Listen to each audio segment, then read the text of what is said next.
Comes to us from chapter 37, the book of Genesis. Remember that Jacob was 76 years old and he had no wives and he had no children. But then when he was 97 years old, he had 2 wives and 12 sons and 1 daughter. And Jacob and Leah had sons Reuben, which was the eldest, Simeon, Levi, Judah, Issachar, Zebulun, and daughter Dinah. And Jacob and his wife Rachel had sons Joseph and Benjamin. And then Rachel gave her handmaiden over to Jacob and Bilhah had sons Dan and Naphtali. And Leah gave her handmaiden over to Jacob and Zilpah had sons Gad and Asher. And that's where we pick up in today's lesson in chapter 2 of verse 37. And these are the generations of Jacob. Joseph, being 17 years old, was feeding the flock with his brethren, and the lad was with his sons Bilhah and with his son Zilpah, his father's wives, and Joseph brought unto his father their evil report. And so Joseph was the 11th son born to Jacob, and Jacob had 2 sons with his second wife, which was named Rachel. And Joseph was Jacob's firstborn child with Rachel, and therefore Rachel, of course, the Bible tells us, was Jacob's favorite wife. And so the Bible also tells us that Joseph was Jacob's favorite son. And that's not a good thing. This favoritism caused a lot of jealousy in with Joseph's other brothers, and we're going to find that out in today's lesson.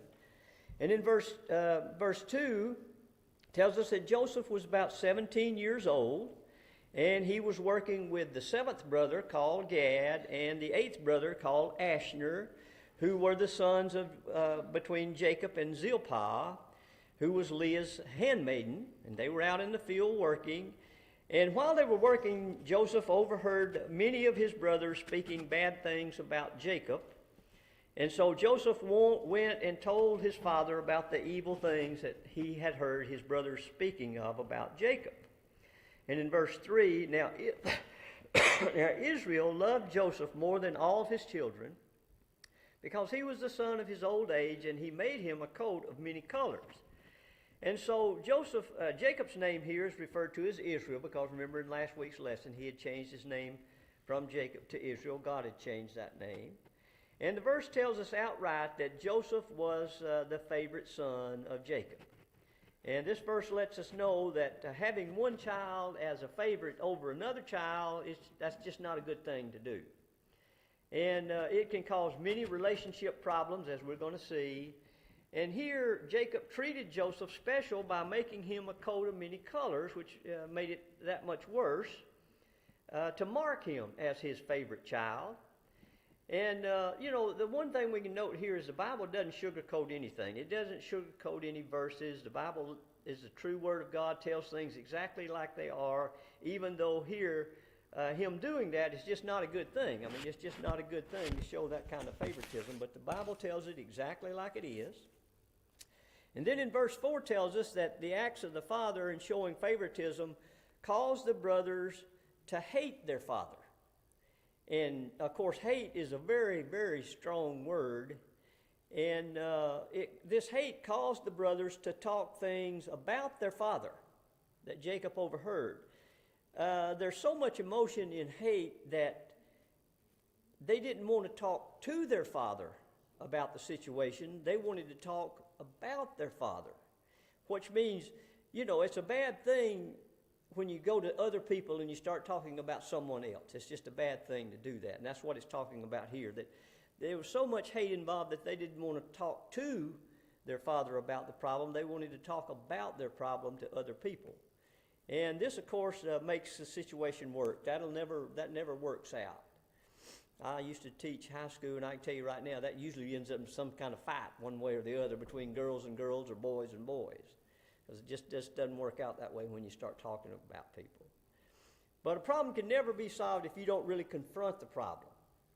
And there's much hurt in personal problems. There's much hurt in problems. Christians, we need to pray for guidance, God's guidance when we do something like that, because once you say something to somebody, it's impossible to take back. They'll always remember it. And so it's a good thing to pray about your words before you try to solve problems that are personal. And then in verse 5, and Joseph dreamed a dream, and he told of it to his brethren, and they hated him yet the more. And so dreams and interpretations of dreams would play a big part in both Joseph and Jacob's life.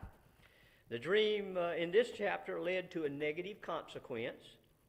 The name Joseph actually means, in Hebrew, it means to add to. And so, you can add to a situation. You can add to it in a positive way, or you can add to it in a negative way. I mean, if you take the number 4 and add a negative 5 to it, you get a negative 1. Or if you're supposed to put 4 cups in a recipe and you put 5 cups instead, that doesn't make it better. That makes it worse. And here, Jacob told his brothers a negative dream towards them, and they reacted with more hate for Joseph. In other words, the dream added to the hate that they already had for Joseph. And then in verse 6, and he said unto them, Hear, I pray thee, this dream which I have dreamed. And so Joseph told his brothers the dream, and the dream symbolically was about harvesting. But, Joseph nor his brothers were really farmers. They were shepherds. But this makes a lot more sense when Joseph's brothers go to Egypt to buy grain. But anyway, here in this dream, Joseph's sheaf stood up. In other words, sheaves are stalks of grain, and in the field you put several stalks of grain together and you tie it up, and then you transport it to the threshing floor. Then they take that and they thrash it against the threshing floor, and it releases the grain. Well, in this dream, Joseph's stalk stood up while the other 11 sheaves, which were represented by their brothers, bowed down. And so in verse 8, the brothers responded to Joseph's dreams with ridicule. They said, Do you think that you're going to reign over us? Normally in that day, the older brother, who was Reuben, would have took charge. He's the one that he would have a double portion of the inheritance. He would take over when his father got older. But here the brothers, they resented a younger brother, he was the 11th brother. Benjamin would be born later. But they resented him giving advice, and they certainly resented his dream because it showed them bowing down to it. And in verse 9, Joseph had another dream, and in that second dream, he dreamed that the sun and the moon and the 11 stars bowed down to Joseph. And the sun and the moon represented Joseph's mother and father, and the 11 stars represented the 11 brothers. And in this dream was so powerful that Joseph felt once again that he had to reveal it to his brothers.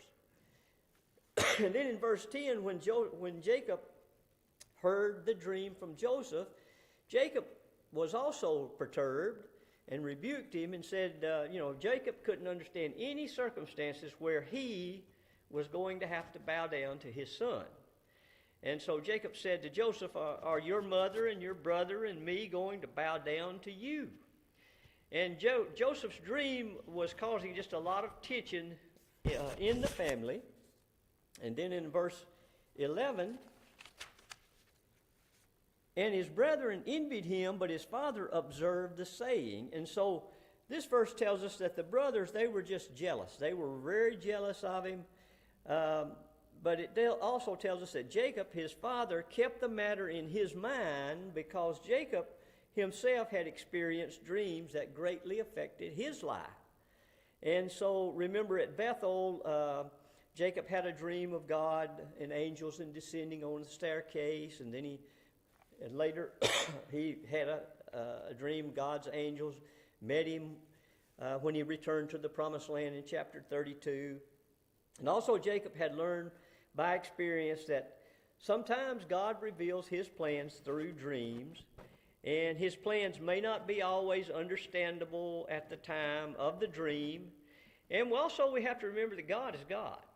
God's all powerful. If God wants to reveal something in the form of a dream, he'll reveal it in the form of a dream. If he wants to reveal it in the form of a vision, he'll reveal it in the form of a vision. We cannot let human logic interfere with God, because God's not bound by any kind of human logic. God created us. He created our logic. So we can't, when God does something that doesn't seem possible to us, It's possible to God. God is all-powerful, and he do what he wants when he wants. In verse 17, and the men said that they are, that verse lets us know we can't limit God. We can't set boundaries and say God can't go beyond this or God can't go beyond that, because there's no boundaries for God. In verse 17, and the men said, they are departed hence, for I heard them say, let us go down to Dothan. And Joseph went after his brethren and found them in Dothan. And so after Joseph revealed his dreams, his brothers took the father's sheep to seek pasture. And the first place they went to was Shechem. And verse 17 here tells us that the brother went from Shechem because they couldn't find pasture there. They went on to Dothan, which was a town 13 miles north of Shechem. And Dothan was located near caravan routes, the trading routes that went to Egypt. And so Joseph searched for his brothers at Shechem and couldn't find them, and he was informed that they went on to Dothan. Now, if this had been a normal employee, that would have been it. He was sent to find his brothers at Shechem, and once he couldn't find them, anybody else would have went back and just said, I couldn't find them. But this lets us know how detailed Joseph was. He was very conscientious about carrying out his details, which is going to help him later on in life. And so instead of going back and saying he couldn't find them, he went on to Dothan and to find his brothers. And actually this is going to get him into trouble. And then verse 26, and Judah said unto his brothers, what profit is it if we slay our brother and conceal his blood? And so verse 26, lets us know that they were getting together to do something about their brother. They saw him coming in a distance.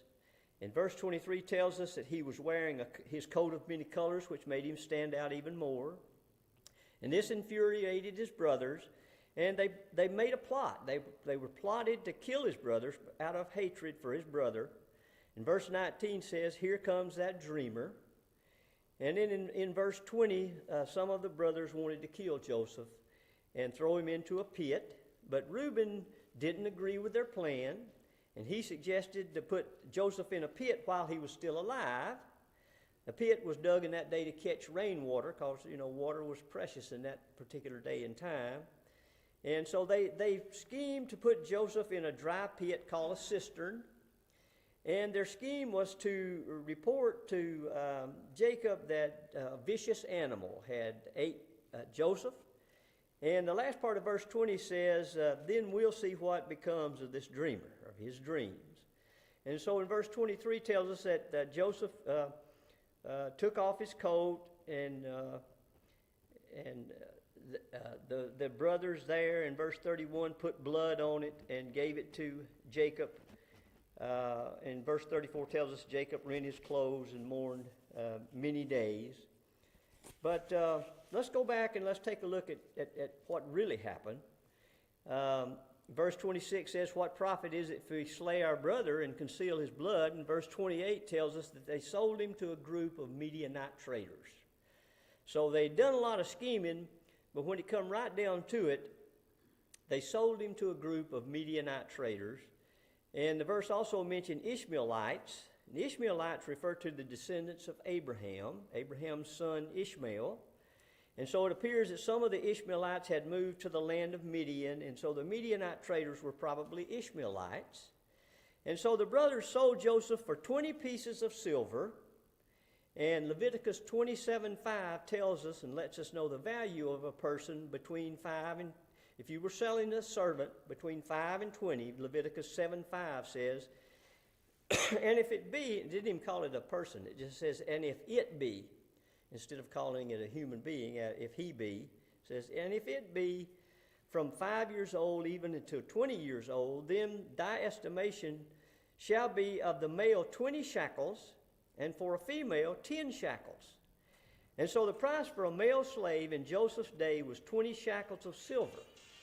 Now 1 shekel of silver in the Bible is 4 days' wages. And so 20 shekels would be 80 days' wages. And so Joseph was sold for 80 days' wages if it was one person getting the money. But it wasn't one person getting the money, it was 10 brothers. And so 80 divided by 10 is 8. So each brother received 8 days' wages to sell Joseph.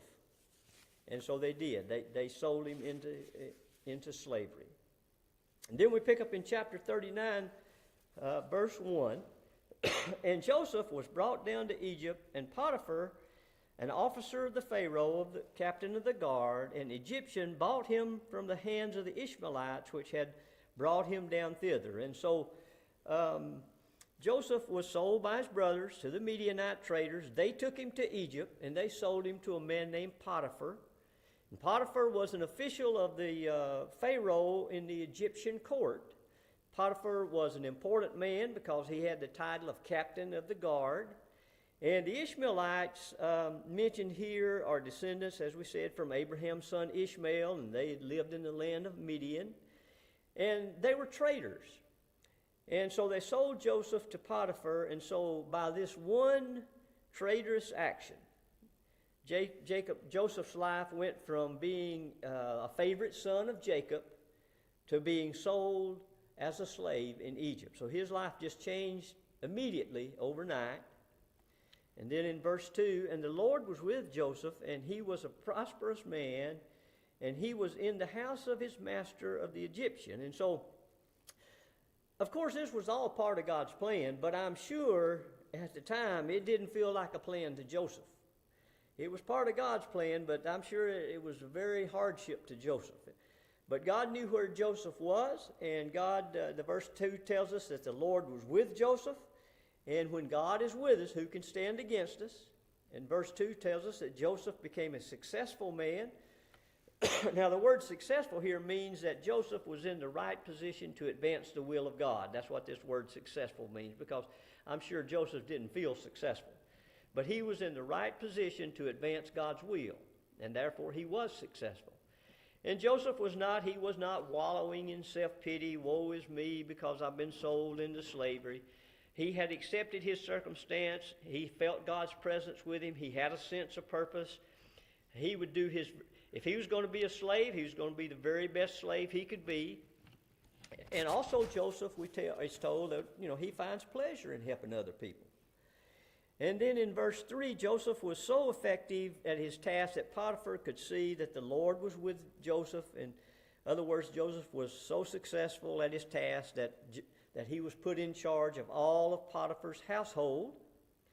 And then in verse 4, and Joseph found grace in his sight, and he served him, and he made him overseer of his house, and all that he had he put in his hands. And so because of Joseph's spiritual sensitivity, and because that this fella could see that everything just seemed to be clicking for Joseph, and Joseph's attitude was real good, he was put in charge. It says he found favor in his master's eyes, but he also found favor and found grace in God's eyes. And Potiphar, with his position, probably had many servants, and so Joseph was put in charge of these servants. And also he was Potiphar's personal attendant, and he was put in charge of all of Potiphar's household, because Potiphar was gone quite a bit, being a captain of the guard. And so he gave Joseph complete authority. And today this lets us know that, we all face setbacks. And there's two ways to look at setbacks. You can wallow in self-pity if you want to, but the only way to get out of most setbacks is to put your head down and keep going. And that's what Joseph did. He had been through a lot of hardships, but he didn't wallow in self-pity. He realized that the God on the mountain is still God in the valley, and he kept on doing good things and prayers. And sometimes in life, we just have to take God on faith. Sometimes you just have to walk on faith. And that's what Joseph was doing. And in verses 6 tells us that Joseph was a handsome man. And at this time in Joseph's life, he was about 18 to 19 years old, and he was in the prime of life. And here in verse 6, it tells us he was physically attractive, but that resulted in some unwanted advances from Potiphar's wife. And verse 7 tells us Potiphar's wife looked longingly at Joseph, In other words, she wanted to sleep with Joseph, and actually it says in the verse 7 that she said, "Sleep with me." And Joseph was a slave, and his master was not there, and most of the time he had to obey whatever was told him by the wife. But here, this was a personal situation, and so he refused. And then in verse 8, "But he refused and said unto his master's wife, Behold, my master wanteth not what is with me in the house, and he hath committed all that he hath to my hand." And so Joseph, he tried to soften the blow to her. He realized that people have egos, and people have a lot of pride in the way they look. And so Joseph tried to soften the blow, or soften her ego, by giving her a reason that he would not sleep with her. And he said he didn't want to violate the trust that her husband had in him. And he trusted, he had trusted Joseph to care for his household businesses, and he was put in charge of all the other servants. And also in verse 9, Joseph tells it would be a great sin against God and a great sin against his employer if he did that. And, also we can say at this time, particular time in history, there's not a lot of laws. There was not a lot of... People didn't have a strong moral background. This is before Moses' laws and God gave the Ten Commandments. This is before all of that. In fact, the Jewish people later in history referred to the Gentiles as dogs because they didn't have any moral restraints. And as I said, this was before the Ten Commandments. God, of course, explained what he expects out of all human beings in those Ten Commandments. But this was before all of that. In Psalms 51:4, David declared all sin is a sin against God's will.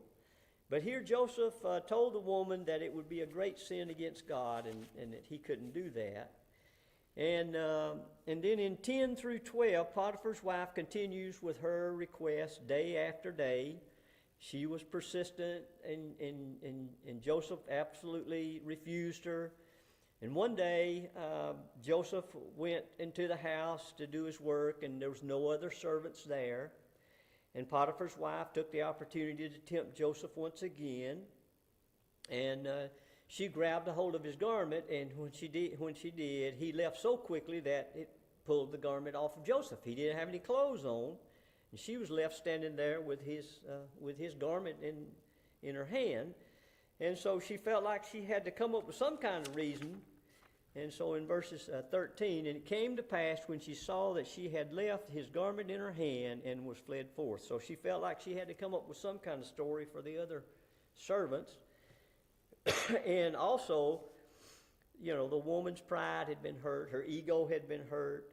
And she thought that she better make up some kind of story, and she blamed Joseph for the matter. She told the other servants that Joseph had tried to sleep with her, and she screamed as loud as she could, and that's the reason she had Joseph's garment in her hand.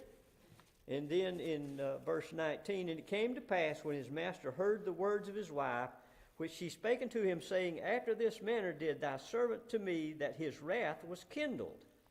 And so Potiphar, as you can imagine, was furious when he heard the wife's version of the story.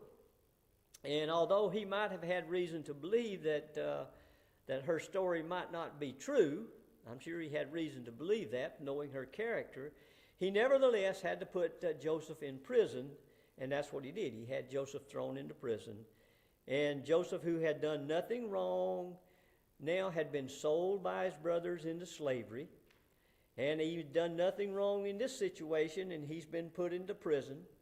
And so what this is telling us sometimes we can do the very best we can, and it's even not our sin that we seem to be suffering from, and we still suffer. And that's just what happened to Joseph. He hadn't done anything. He hadn't committed to sin. He didn't sleep with the woman. He'd been thrown into prison by his brothers. He hadn't done anything wrong, but still he was suffering for it.